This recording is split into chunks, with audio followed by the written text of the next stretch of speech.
Hi, I'm Graham Lasso, and you're listening to Eat, Sleep, Chelsea, Repeat with Chris, Craig, and Brady. Eat, sleep, Chelsea, repeat. Eat, sleep, Chelsea, repeat. Eat, sleep, Chelsea, repeat. Eat, sleep, Chelsea, repeat. Welcome to the Eat, Sleep, Chelsea, Repeat pod. A headline this week: Bayern Munch Chelsea 3-1 in their return to the Champions League. Today, I am joined by my good friend Brady. How you doing? You've been going to some sort of pun school. They're getting a lot better. You've been freelancing at the Sun in your spare time. That's it. Yeah, Oh, I know we lost, but I thought it was a decent performance. But the Champions League is back. I'm loving it. It was just nice to back in the big time, playing on a Wednesday night. Although there is Thursday night Champions League games tonight, so you can't even say avoiding Thursday night football. But yeah, loving it. It was back, to be honest. Yeah, it was good to have it back. It's been some fantastic matches last couple of days. I'm sure tonight will be no different. Some good matchups, and yeah, we unfortunately not a win on our return to the Champions League, but Bayern Munich haven't lost in the kind of group stages, or what would be in the historical group stages, but the early rounds since 2013. Wow. I'm told, so yeah, that's no surprise really. But we'll get into the details, we'll get into the nitty-gritty and talk it through. So obviously the game finished Bayern Munich 3, Chelsea 1, 2.2 expected goals for Bayern, 0.7 for Chelsea. Goal from Cole Palmer for Chelsea, and Bayern's goals were Trevor Chalobah own goal, Kane penalty, and then another one from Kane. Came back to haunt us, unfortunately. 44% possession for Chelsea, so we're way down from our usual numbers in the 60s and 70s. 87% pass accuracy, so fairly decent. 3 shots on target out of 9, and 3 saves from Sanchez out of 4. Okay, likes and dislikes. Let's kick that off. What have you got? Likes, I mean, I'm going to channel my inner Craig here and just be really optimistic. I think the future's bright, and maybe the very near future. I just think that I believe in this team. I think maybe it was the Club World Cup and the unity that they created there. I believe in the squad that they've built. When you've got Andre Santos and Esteval coming off the bench, maybe we just forget how good these talents are. And because they're young, we think we kind of, we just don't really realise what we might have. And look, it's frustrating to get beaten 3-1. And I mean, winning last night, I think we would have taken a draw. I mean, anyone would snatch your hand off for a draw last night, to be honest. Easily, well, other than maybe Napoli away and Barca at home, easily are like toughest games in the 8 that we have. But yeah, I mean, you've got the Lavia to come back if that ever happens, Delat to come back, obviously Colwill to come back. I just think there's a lot of positives. I usually get really annoyed when we lose, but last night wasn't like that. I was like, actually took quite a lot of positives from the game, so that was my like. Yeah, I think that's a pretty reasonable like. My like was slightly different. It was more around the reaction of the players. And we talked a little bit about it in the Brentford game, where obviously we were 1-0 down and then came back to 2-1. Another good example here, in Bayern, where it's hostile environment. The first goal goes in, mistake for an own goal. Then you get the penalty from someone that we trust quite heavily with Caicedo. And I think it's easy at that point to kind of think it's all going to go wrong and this is going to fall apart quite quickly, but it didn't. And I think the resilience that they showed to then come back, almost immediately, basically, and score. And the game was in the balance for, a period of time until it wasn't, I guess. But yeah, I think we should applaud that there's still a good mentality that they will keep going, this team. Even towards the end, obviously, we scored, late on. It was, slightly offside. But, if that had gone in, maybe it would have been a different finish as well. So we keep knocking on the door, and that's something I think you have to commend about the team spirit, at least. So I'm quite happy with that. Yeah, definitely battled, and it was a game right until the end, really. I mean, obviously Bayern were comfortable 3-1. Let's not get away from that. But yeah, I mean, we were right in the game, and we didn't look really outmatched massively in any area. Just Bayern were just slightly better on the night, I think. Yeah. What have you got for dislikes? mean, dislikes. I mean, Brentford's second, or what you would call it, last goal or second goal, and Bayern's first goal. So the two consecutive goals that we conceded, very similar. Where we just switched a very basic defensive situation, a long throw in, which we defended all game. Obviously, Garnacho fell asleep for that one against Brentford, and then the first goal where we get a little bit unlucky where they take the free kick and they hit the referee, and then there's a bit of a kerfuffle and the referee. I think Kimmich is not sure what to do. They do like a drop ball and go. So maybe we're a bit unsettled, and then you get Elise faced up against João Pedro, which you wouldn't expect, and then that creates the goal. But yeah, just could have dealt with it better. Maresca himself said they should have dealt with it better, and I think there's a few times this season that we could have easily been punished. I mean, obviously the Josh King goal, like we were punished, but we were saved by VAR. But a few times this season where we've been cut open and could have easily been punished, and we weren't. And last night we just were. I mean, the third goal is a good example of that. If you're playing against that was a fantastic finish by Kane. And, if you're playing Moniz or if you're playing Mateta, and not to be disparaging to those kind of players, but playing those kind of players, or Thiago or Brentford, they're not usually going to put that chance away, but he did, Kane, because it's a different level. And if you make big mistakes on the big stage, you're going to get punished. So it was a learning experience for them last night. Yeah, I completely agree. My dislike for this game, I mentioned it on the WhatsApp group, is it's just a very familiar feeling for me. Going to an away game against a team that's a decent team, a competitive, a really strong competitive team, and then leaving the game in exactly the same feeling that I felt many times before, where we play reasonably well in the sense of, we move the ball nicely, we create some opportunities, but ultimately we don't get anything out of it. And these games are littered with mistakes. Yeah. Talk about Liverpool away, penalty. Yeah. Man City away, the mistakes that Sanchez was making. Arsenal away, I can't remember the very forgettable game, that's why. Yeah, I was blowing out from memory. And then you think about Newcastle, the red card. Yeah, it's true. Yeah, and the penalty up at Manchester United last season.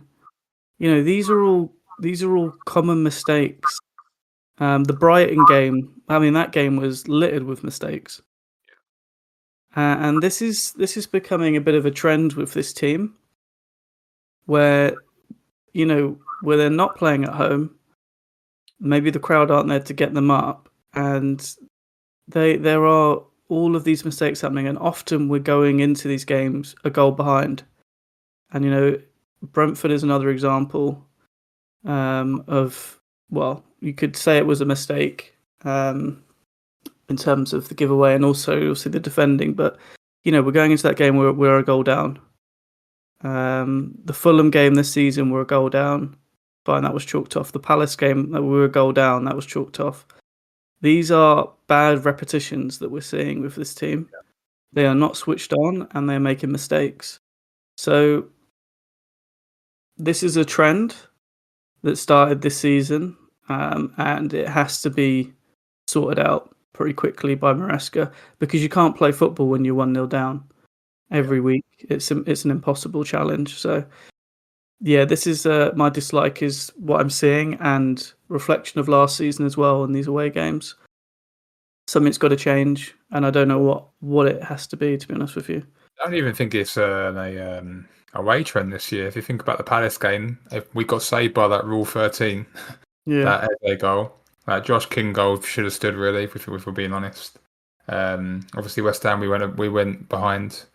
So yeah, just a lot of times I've gone behind against Brentford as well, and obviously against Bayern. So yeah, you're right. It's just been a lot. Basically, every game this season we have or should have gone behind. And I think if you think back to the end of last season, where I personally didn't think we were playing that well. I think the performances are very similar, but we were scoring first in a lot of those games. Yeah. Liverpool, we scored first. United, obviously, we scored first. The Forest game was massive. Yeah. And we scored first. Yeah. Fulham. So, sorry, not the Fulham game, the Everton game. So, that these are the fine margins in football that you need to get ahead, and we're doing well because we're coming back a lot of the time. But yeah, it's my big issue with this team so far, especially this season. It's we can't go down 1-0 to United on Saturday. No. Well, I mean, it counteracts your point, doesn't it? Because your like is that they're tenacious and they come back. You go 2-0 down at the Allianz, and you can easily fold and lose. Lose 4-5, not 4-5-0, but you can fold in that first half, and we instantly went up the other end of the pitch. I think it was within a minute we had scored. The philosophies, I think that's down to the manager a lot. Like the philosophy is there. It's like you just keep playing. That's good, but you're right. We can't. Maresca won't be happy with that either. You need to. It's clean sheets. It's just we haven't really. We've got Palace and Fulham clean sheets, but in a way, like we said, we really should have conceded in those games. So we've kind of been lucky to keep any clean sheets this season, really. Yeah, we need to address that. And I think you can come back a little bit to the injuries a little bit with fun. You got Lavia injured, Fofana's coming back, Badiashile is injured for some depth, which some can sometimes help with ensuring the players there are energized, and then obviously Colwell's injured, but that the transfer window's closed now, and you've made your bed, and you got to sleep in it. And I think maybe we're seeing the faults of some of that defensive, the work that wasn't done to bring in more defensive players in the summer. Yeah, I have to wait and see. Yeah. All right, let's get into some of these players. Let's do the temperatures. Time to see whose form's on top, who's heating up, whose temperature's dropped, who's been playing well and who's not. It's freezing, warming up, boiling hot.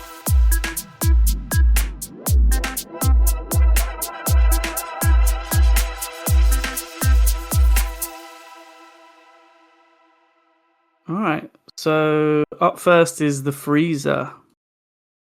I'm going to go first, but do you have something lined up for this? Who have you got? You go first. I'll go second. Okay. Mine's definitely not yours. My freezer for this game is not really a bad performance as such, but more of a invisible performance, and that was Enzo Fernandez. I don't really understand what he was doing for the majority of that match yesterday. I think when Santos came on at the end, we kind of saw someone contributing in a very specific way, from being fairly decent at getting back, and then providing some sort of inventiveness in attack. When I watched Enzo play in that game, I didn't see anything. He was kind of late to a lot of the things. Yeah. He wasn't really part of a lot of the attacks. He had actually a fairly decent chance at the beginning, which I think would have been offside. And then he kind of went missing. And I think if you're coming into the Chelsea, any team really, for the value that he's been paid, we paid for him, I'm expecting a little bit more. Yeah. And I feel like that game yesterday was a classic sign that I think we all need to address, which is I don't think he's actually the right player to play for us in these types of games. I think there's a type of game for Enzo, and I don't think it's that one. Do you want to guess how many touches he had in this game? It's actually shocking. Oh wow, I didn't even think. No, I dread to think. What he must have had about. I don't really remember him touching the ball that much. No. Well, that's a clue. How many touches do you think you had to guess? He must have had about 20 odd. 34. Now, you might think that's a lot. I mean, he nearly had 100 versus Brentford. Yeah. The game. It's that Iggy Pop song, whatever that song is, The Passenger. Sometimes the game just passes him by. Mm. He presses, he huffs and puffs. He's got that captain's armband on, which I don't think he's vice captain, but that isn't really his problem. He's just been given it. But that could be addressed in the future. It's not a massive deal. Obviously, Reece James was captain last night, but he's got the vice captain mentality. And a lot of times he is captain this season because Reece James hasn't been playing. But he presses quite well. He huffs and puffs. He's quite energetic. He puts his foot in. Sometimes he can leave a bit of a naughty one on the players. He's got that kind of South American. He can lose his temper a little bit sometimes and getting a bit of a huff, and just didn't see enough on the ball. There's some spreads of the ball where he just misplaced, and 34 touches. I thought in the Champions League he was going to be a little bit like a Tonali, or not a Pirlo like that, but sort of the play's going through him.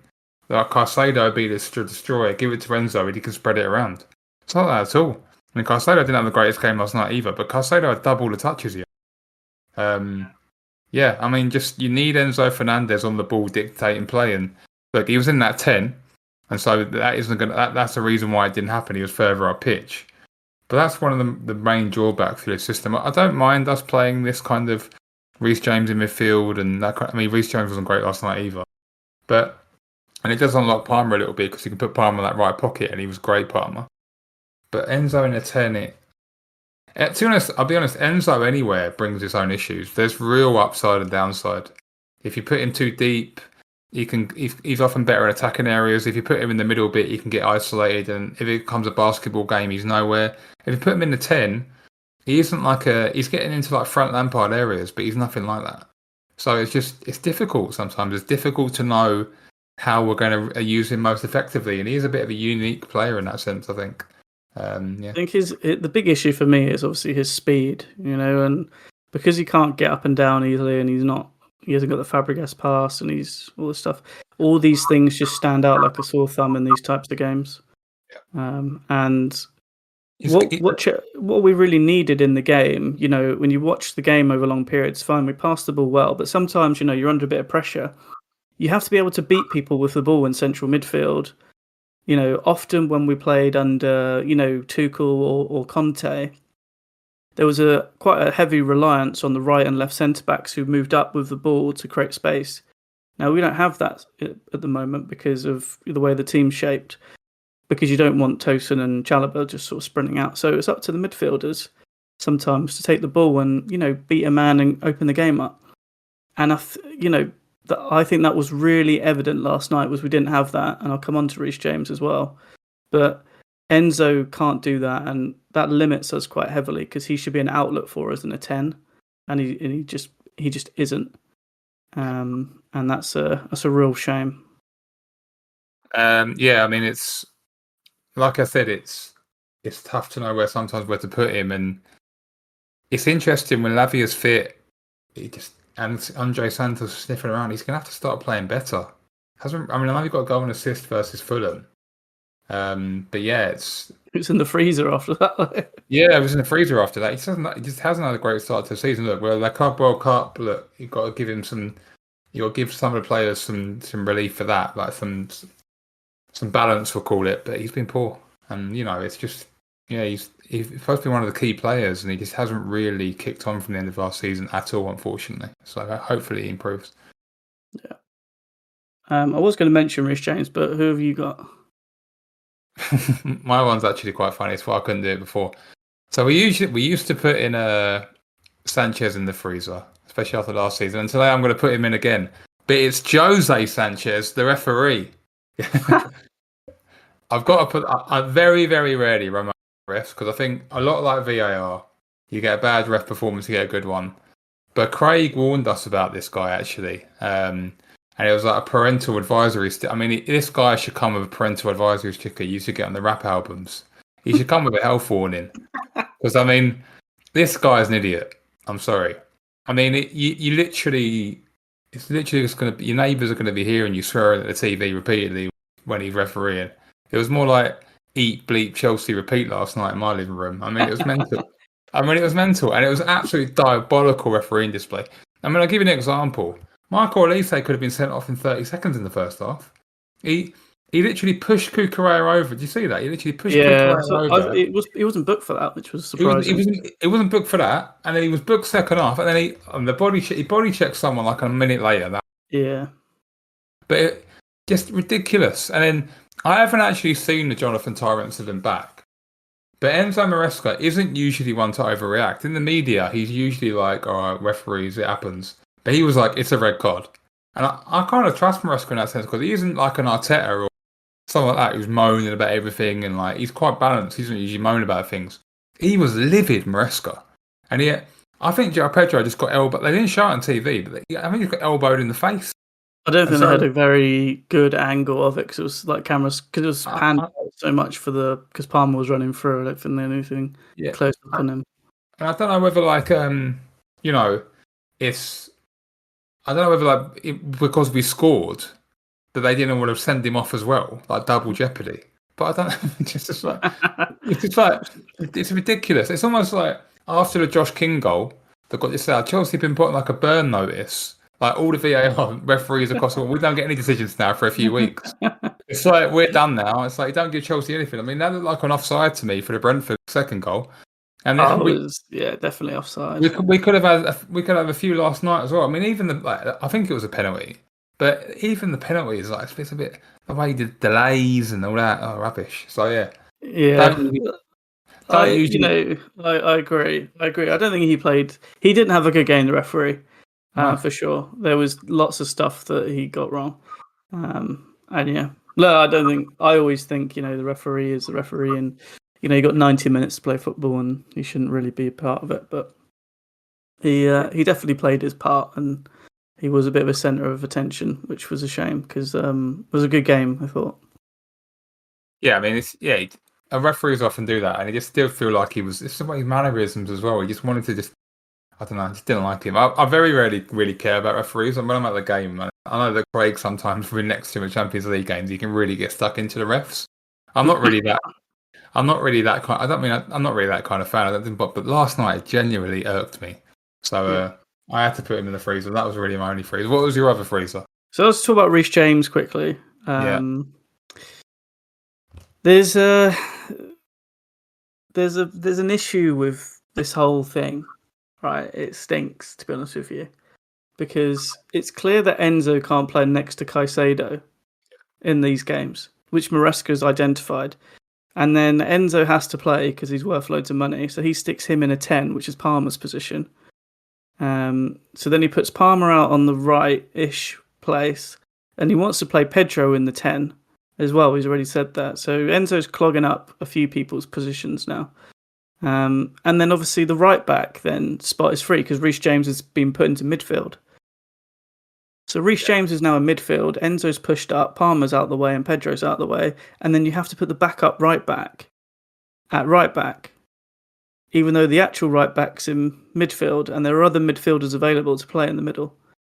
And I just think the whole thing is horrible. Like, there shouldn't be this amount of people playing out of their natural positions when there's not really any injuries in those positions. Like, the only person who's really injured is Delap.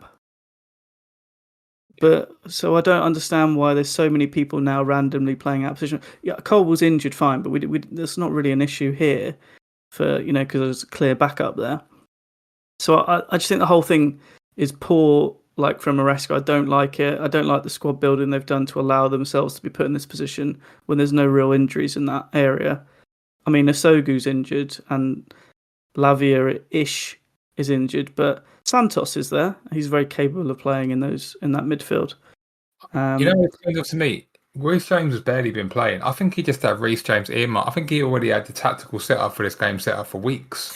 I think he just went. He liked what happened in Paris, and he against Paris, sorry, in the Club World Cup, and he just went copy and paste. Yeah, and that's I just think that game was a bit of a weird game.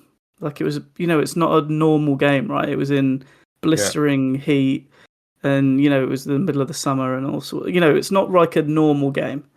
So, and look, I'll come on to Reece James very quickly. He's not a midfield. He's not a central midfielder. No. He cannot play central midfield for us, in my opinion, to a level that we need to get to. Yeah. Like he's fine if you're playing against Lincoln away, next week or whatever. I don't care about that. But in a game against Bayern Munich at their stadium, you need people in their positions who are experts. That's why we're buying people. Why are we limping in with Reece James in midfield? I find all this stuff bizarre, and I don't think he played well, Reece James. He's very conservative in midfield. He reminds me of Danny Drinkwater, where he just gets the ball and he wants to chuck it backwards to the central defenders. Danny Drinkwater comparison. You got, if you're going to play there, then play there and be aggressive there. And there were times when James got the ball, and he's a good player. If he was on the right wing, he'd bomb past someone and get a crossing. But in midfield, he doesn't seem to think like that at all. He just wants to kind of turn back around and retain possession, and that whole recycling thing. It's horrible to watch. Like, Maresca has to trust Santos. I think it was more that he planned to play Malo Gusto in this game because there was a clear game plan basically for Sanchez to just kick it to Gusto. I mean, it happened about 10 times. It didn't actually come off much, but their game plan was basically low flat distribution by Rob Sanchez to Gusto and run in, and it could have worked. If Gusto's the man to do that, that's great. But put a midfielder in midfield. Yeah, but what I'm trying to was getting to is that. But then I think he also wanted to play Reece James in his big games. Thinking, right, how can I use Reece? Yeah, I think he's trying. I agree. I think he's trying to shoehorn Reece James in. He's shoehorning Enzo in. I find it very odd that neither of them played Saturday and they both played last night. I'll say that. Yeah. I don't think that's good. And clearly they were both not played because they were being saved for this game.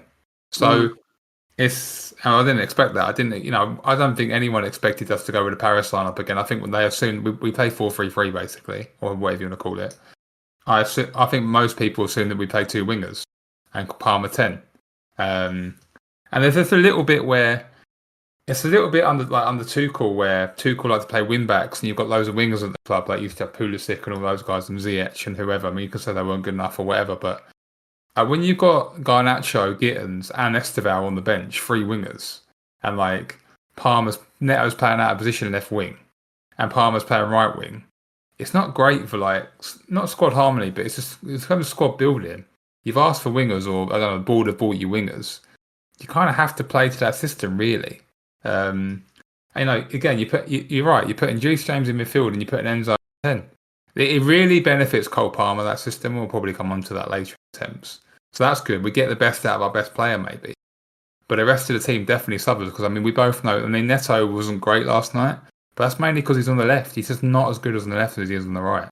So, exactly. You're hamstringing so many people just to shoehorn people in. I really dislike it. And, the performance yesterday was good, but it's not great, and we're aiming for great. And you're never going to get great when you're playing Enzo in a 10 and Reece James in midfield. It's just not going to happen for me. Not consistently anyway. And we know how good these people are in their actual positions. Yeah. So it's... Yeah, and, maybe that means he can't do what he's doing with Gusto. Well, then, Reece James has got to be dropped. Yeah, true. Because we need more mobility in midfield. And we got 2... Caicedo can't do everything. Well, sometimes he can. But Reece James and Enzo yesterday are like, they're like icebergs in there. They don't move. And they're so slow to get around. It's really bad, I think. I think that's where the game was lost for me yesterday, with central midfield. And he needs to go and fix it, Maresca. And it might have to drop people that he doesn't want to. Well, I don't think he'll necessarily play that system much anymore. I think he'll just literally this game. I think he'll use it. I can't even see him. I think he'll never use it in a home game, that system, ever. I don't think he'll do it in a home game, but he might do it away at Manchester United on Saturday. He might do it Napoli away. I definitely don't think he'll do it Sunday. I think Sunday he'll go back to... I think Esteval might start Sunday. I think you could see Neto. I think Neto will go back to... you might have Neto left wing, Esteval starting, Palmer 10... See, I don't know why you wouldn't just do that last night. Like, if that's the best team, get that team out that's going to score goals. Yeah. Why is it trusted on Saturday and it's not trusted on Wednesday? He doesn't have a best team. He has the core 15 players, and he has a few systems he tweaks, and that's how he manages. He is like Guardiola. He'll have 15 that he trusts that rotate. Basically, 15, 16 maybe that are the core. And they drop in and out. Some drop in and out. The other 8 who are not the 16 of the 24, they might drop into the core. And then you just basically play the system you're told to play. That's how he manages. He's like the opposite of Wenger. He's basically right. I'm going to study the opponent. And I'm going to set up the best way to beat that team. And I think that is good management. But sometimes maybe it's a bit too much. But yes, it depends how you look at it. Well, the next game is Benfica at home in the Champions League, and Mourinho is going to come to not concede a goal. I would assume. So, if you don't win that game, this competition can become very hard very quickly. So, right, warming up. Who have you got? Warming up. That's actually, funnily enough, probably the first time we're going to have two Sanchez's in the freezer, probably ever. My warm up is Rob Sanchez. Nice. That's also who I had. I also had Rob Sanchez. Some really good saves. I mean, obviously the Elise one, he put it kind of in the middle of the goal. It's that kind of, it's a little bit like the Palmer and Kelleher one on Saturday, a little bit, where he gives Rob a chance to save it, but he does save it. It's still a good save. And what I liked about him? There's some good distribution. His long ball and short ball distribution numbers are up. He nearly picked out like loads of balls. There was a couple either just offside of Gusto going. There was loads of pings. I think Glenn Hoddle was commentating, was like really impressed by Sanchez. Didn't do anything wrong. A few high claims, some really good stuff. And he was absolutely fuming at Gusto when Gusto did that. I don't know if you saw that clip where he was. I think because he had just made that save from. He was like catatonic at Gusto. Like, you can't do that. And I think that this might be a bit of like a mad shout, but I think Rob Sanchez is low key becoming a bit of a senior player because he clearly commands the box now. He comes out, he does that thing where like giving the fist bump to the defenders and they're doing, and he's been number one for like over a season now. And whether you like him or not, when someone's number one for a while, and we haven't really had a good number one for a while really because Kepa was in and out and all that sort of thing, I think he's getting a bit of presence, and I think that confidence. He's clearly a bit of a confidence keeper because he sometimes tries mad stuff. There's that Superman dive that he does, and sometimes he can look a bit mental. But like he's just they all say you need the screw loose to go in goal. I think he takes that sometimes a little bit far. You can tell he's a bit of a I don't know, a creative guy, like a sort of, you can almost see him be like an artist or something. He's just kind of got that kind of edge. But I think he's good. You can't. There's always like we should get Maignan, we should have got Donnarumma, but I think Rob Sanchez is a good goalkeeper, and I think there's a bit of a grass greener mentality when you look at it. He's barely conceding any goals that he shouldn't. I think he's barely conceding it. He's basically saving most things that he should save. I put it that way. And yeah, I think he's improving. And if you don't see that, I think you're biased and maybe. You and Craig have been to the games recently. You went to Fulham, Palace at home.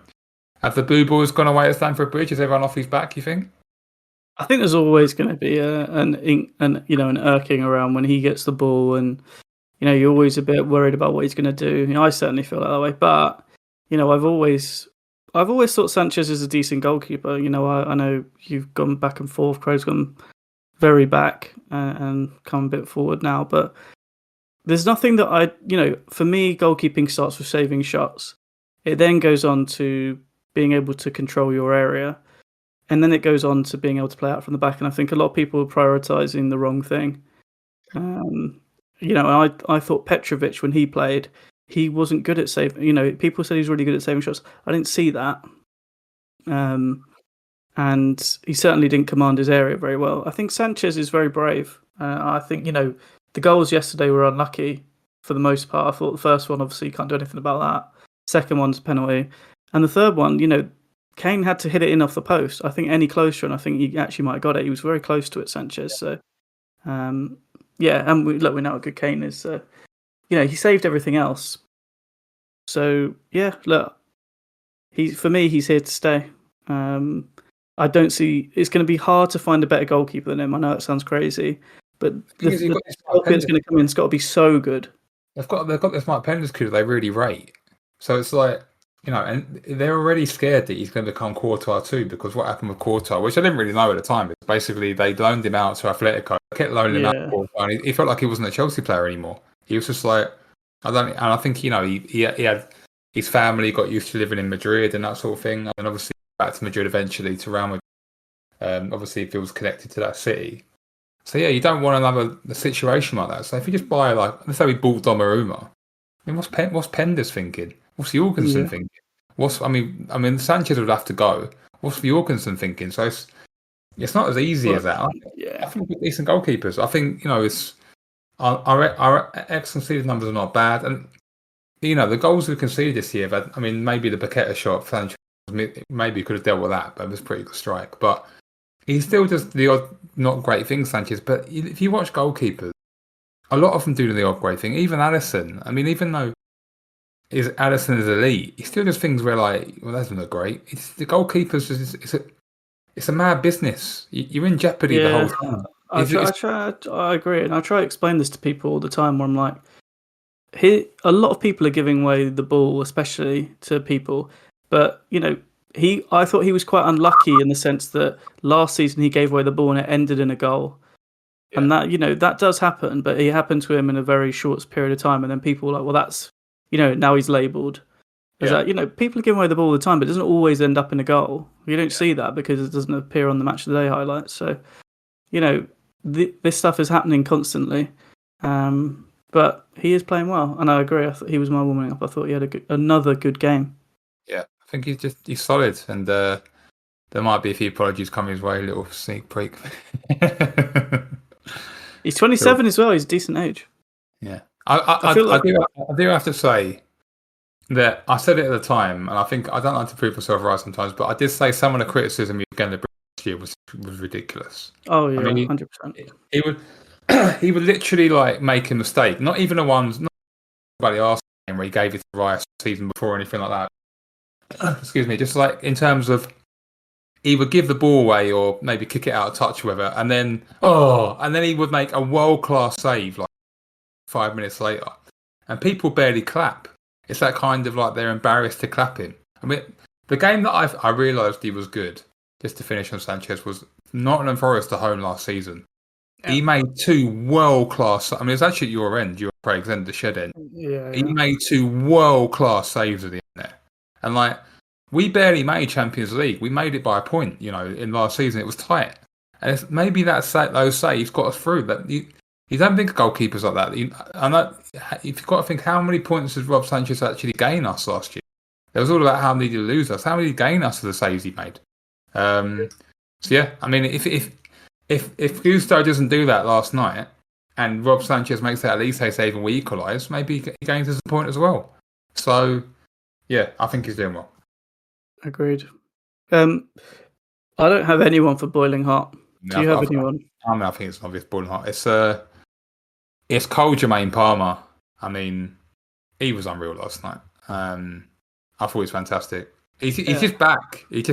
I did say, I mean, I have some decent takes recently. I knew that Brentford goal would fire him. Like, he just needed an open play goal early in the season. Get the monkey off his back, and he's going to cook now. I'm telling you, like, get him in your FPL team. Not get Salah out, but get whoever out. Get Bruno. I've got Bruno Fernandes for some reason. He's out soon. Get Cole Palmer in. Get Wirtz out. You don't need him. Yeah, get Wirtz out. I'm telling you, he's back because he's a confidence player. He's just when he's on, he's on. And last night, I mean, he was on.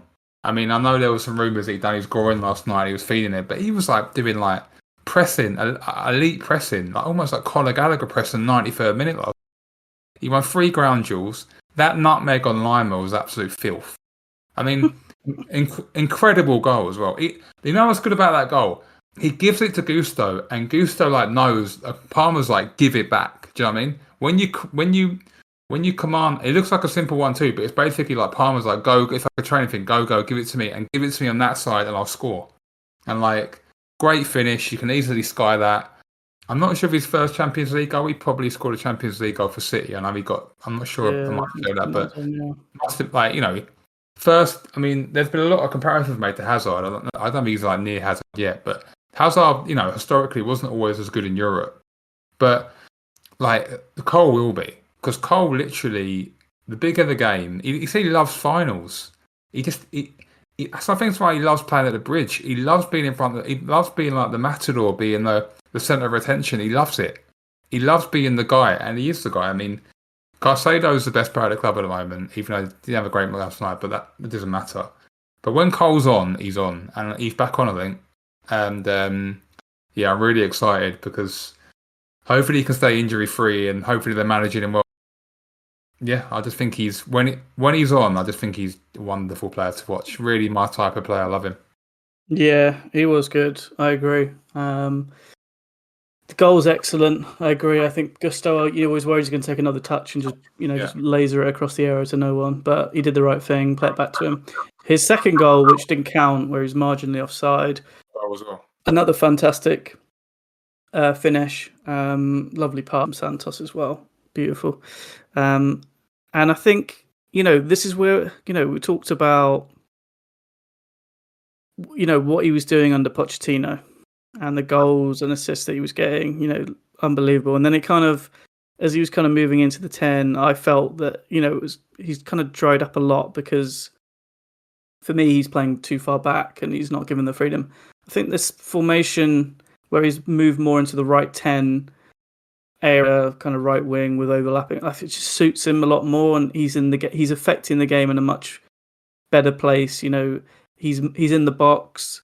This is exactly where you want him to be. This is the issue I had with him. Certainly in the first game of the season against Palace, where I think I posted a few clips and photos in the WhatsApp group of him just standing on the edge of the area. That can't happen, in my opinion. He has to have the ball in the area. He needs to be near the goal, and he will make things happen if you do that.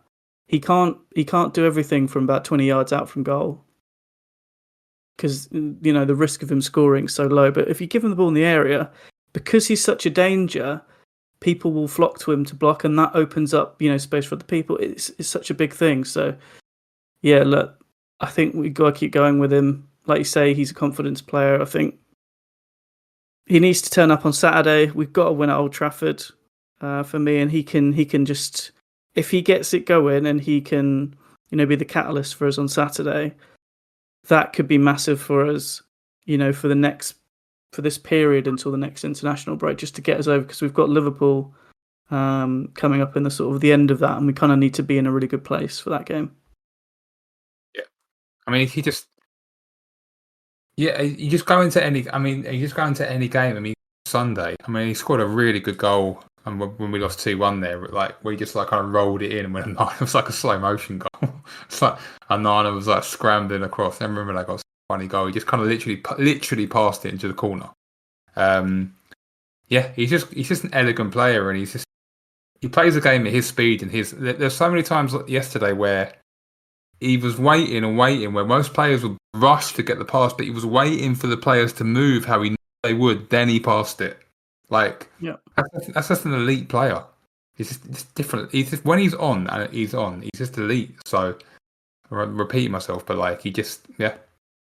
if he cooks and Caicedo cooks and the defense is okay, we'll be right up there. I mean, it's that simple, right? Like if Palmer cooks, Caicedo's on it, maybe João Pedro's on it, and the defense is reasonable, we'll be top 3 this year, I think. Honestly, I agree. Like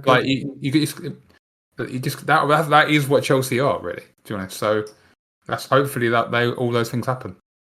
Yeah, and we need more people turning up to the party as well. Would be nice. Yeah. Right. I think that's it. Any other mentions? No, I just think there was a bit of doom and gloom on X last night, and I had a look while I was at work today. I had a look at what it takes to get you. Well, last season, where it took you to get in the top 8 of there's 36 teams, right? So it's top 8 goes straight through. Yeah. It was 16 points last year. Now that's why I said we get 16 points. Yeah, so 16 from 7 or 17 from 7. It's a tough ask. We've got some tough games. Our home games are Benfica, Ajax, Barca, Paphos. So you're looking at really, we've got to win Benfica, Ajax, and we've got to win every. I think we can beat all those teams, if I'm honest.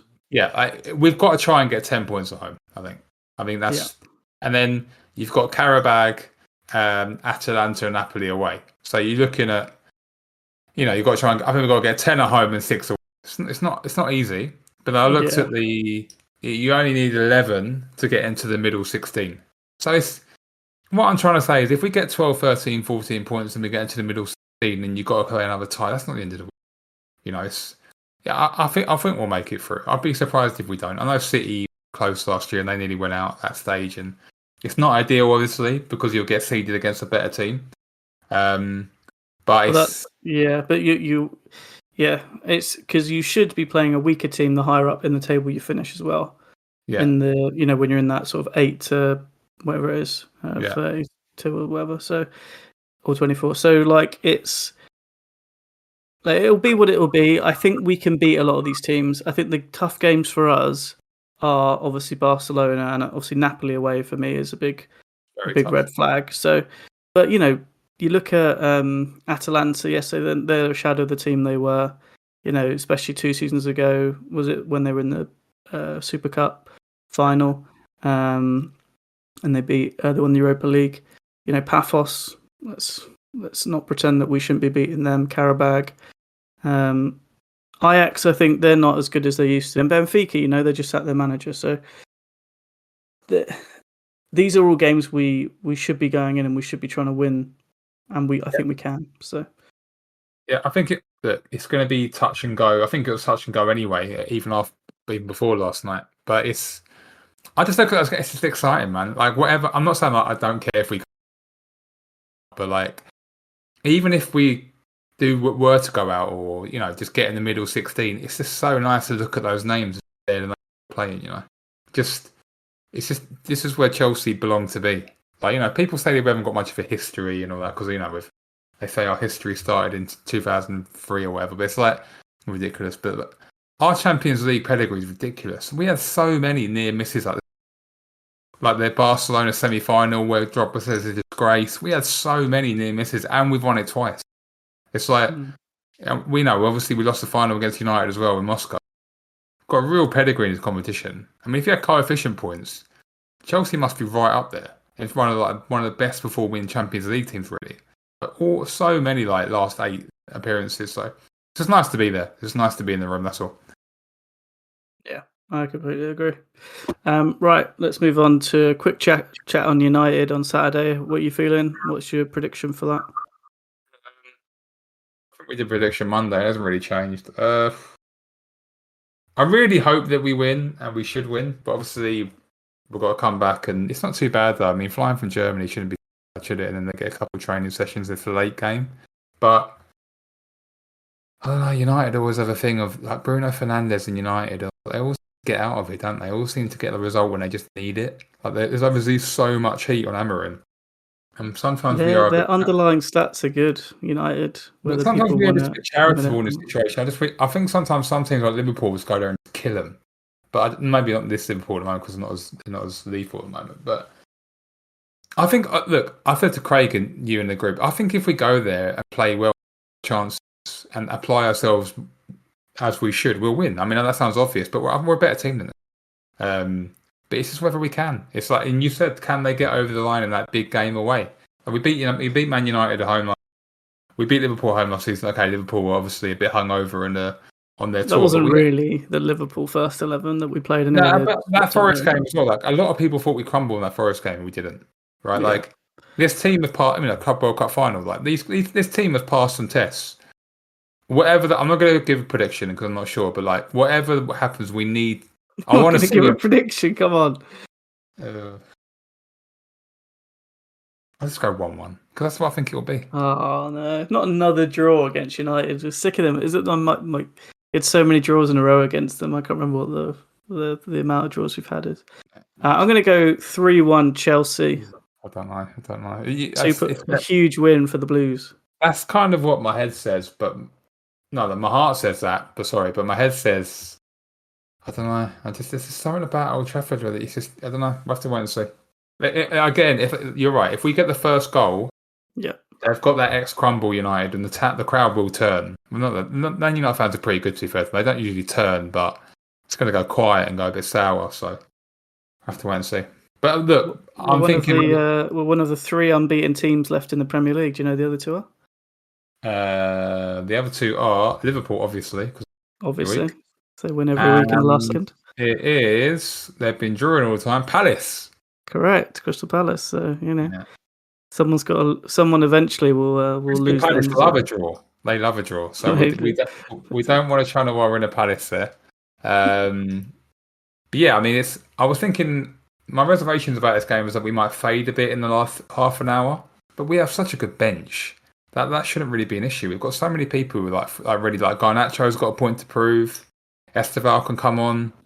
Guiu might finally get some minutes if Mescon remembers who he is. That'd be great. So yeah, I don't want to say. All right. Well, look, we look forward to the game.